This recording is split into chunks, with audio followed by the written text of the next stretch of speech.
세월호 침몰은 안전관리의 총체적 부실로 빚어진 참극입니다. 정기적인 안전점검에도 구명뗏목은 제대로 작동하지 않았고 특히 차량과 화물을 제대로 고정시키지 않아 사고를 키웠습니다. 제주를 오가는 다른 여객선들과 주변 섬을 다니는 유도선의 운항 실태는 안전한지 김찬년, 박주연 기자가 현장을 취재했습니다. 아침 8시 20분 제주항을 출발하는 완도행 6,000톤급 카페리 여객선. 조타실에는 선장과 항해사, 조타수가 항로를 주시하고 있습니다.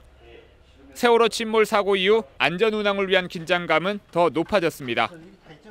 조타실 뒤편 책장에는 각종 점검 서류가 빼곡합니다. 승선 인원과 차량 대수 같은 항목을 점검하는 일이 더 꼼꼼해졌습니다. 승조원들도 교육 훈련을 통해 가지고 항상 비상시 대처할 수 있는 그런 만반의 준비를 갖추고 있습니다. 차량들이 실려있는 여객선 화물칸. 차량마다 바퀴 앞뒤로 버팀목을 대고 줄로 차량 곳곳을 단단히 결박했습니다. 한 달에 2번씩 왔다 가면서 이렇게 안전하게 다 묶어주고 참 그런 문제는 뭐 이상이 없고. 단체 승객들이 이용하는 2등실. 객실 벽장마다 승선 인원에 맞게 구명조끼들이 차곡차곡 쌓여 있습니다. 잘 갖춰진 구명조끼에 승객들의 불안도 조금은 줄어듭니다. 자주 외우는데 한일호는 불편하다고 생각은 안 해봤어요. 불안하거나 그러진 않아요? 네, 그러진 않아요. 하지만 비상 탈출구를 찾기란 쉽지 않습니다.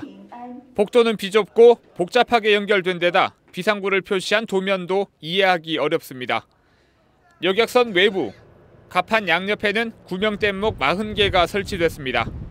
하나에 25명씩 모두 1,000명이 탈 수 있어 승선 정원 975명을 모두 태울 수 있습니다. 하지만 쉽게 풀 수 없는 구조처럼 보여 사용법을 미리 교육하지 않으면 비상시에 쓰기가 어렵습니다. 일반인들은 모르잖아요. 이거는 꼭 반드시 승선 선원들이 해줘야 되는 거네요. 그렇죠. 이런 것은 또 함부로 건들면 안 되고 항해할 때 이제 학생들 단체 타가지고 뭐 호기심에서 눌러버리면 터져버리잖아요.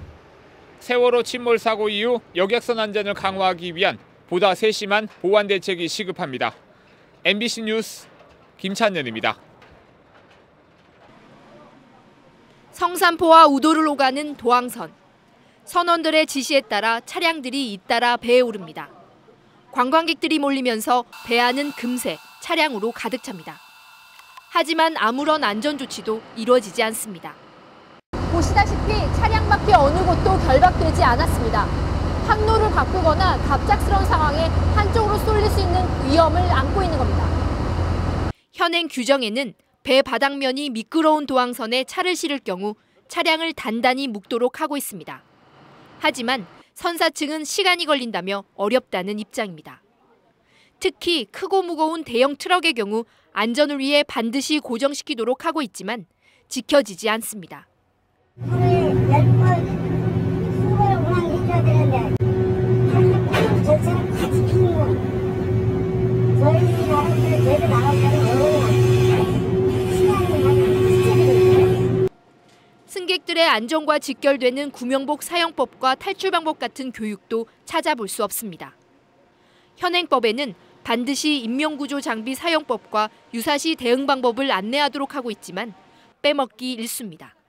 구명동이나 뭐 이런 보트나 이런 것들 혹시 어디 있는지 아세요? 이 배에? 아니 모르겠어요. 혹시 안내 방송이나 선원이나 선장이 뭐 알려주는 것들이 있던가요? 아니요, 그거 없었어요. 사정이 이런데도 해경의 단속은 제대로 이루어지지 않고 있습니다. 지난 2년 동안 적발된 사례는 한 건도 없습니다. 우도를 찾는 도항선 이용객은 연간 100만 명. 업체의 안전 불감증이 도를 넘고 해경이 감독에 손을 놓고 있는 사이 승객들의 안전은 오늘도 위협받고 있습니다. MBC 뉴스 박주연입니다.